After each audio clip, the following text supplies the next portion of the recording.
It's Mr. Seymour again, and I'm going to introduce Chapter 1 to you now. Chapter 1 begins by laying out the basic structure of our book, namely the use of in-depth narratives from individuals to illustrate the main features of American politics. We'll always start and end with a story, and in this chapter, these stories both deal with students who have attempted to form groups on campus, one for a Bible study and one for protecting and promoting the rights of gay and lesbian students.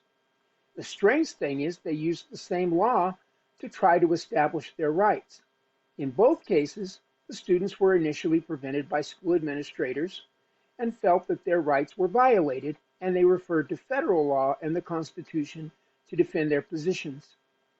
These stories that we will study link American political culture, namely the shared values of equality, inalienable rights, liberty, and the ability to pursue the American dream.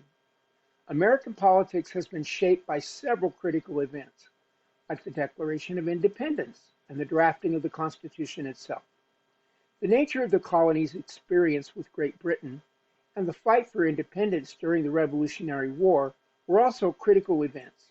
These events culminated in the creation of American modern political institutions, including representative democracy and a capitalist economy that we cherish today.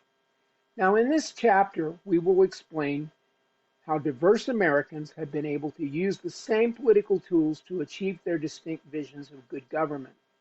We will define the key elements of American political culture. We will identify the political, social, and economic events and institutions that help us give rise to the American Revolution. And we're going to look back and reflect on what was and was not achieved in that revolution. We're going to describe the core features of American political institutions, and we're going to look at a story coming back from the letter from Birmingham jail with Dr. Martin Luther King.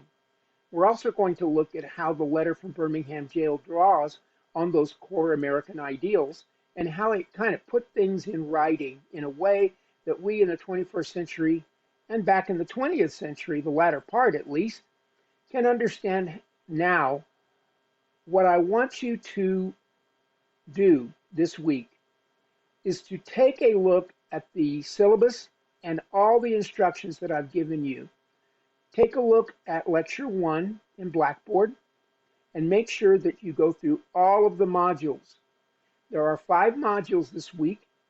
There's a practice quiz and an extra credit quiz to get you ready. Then make sure that you do the current events number 1 assignment.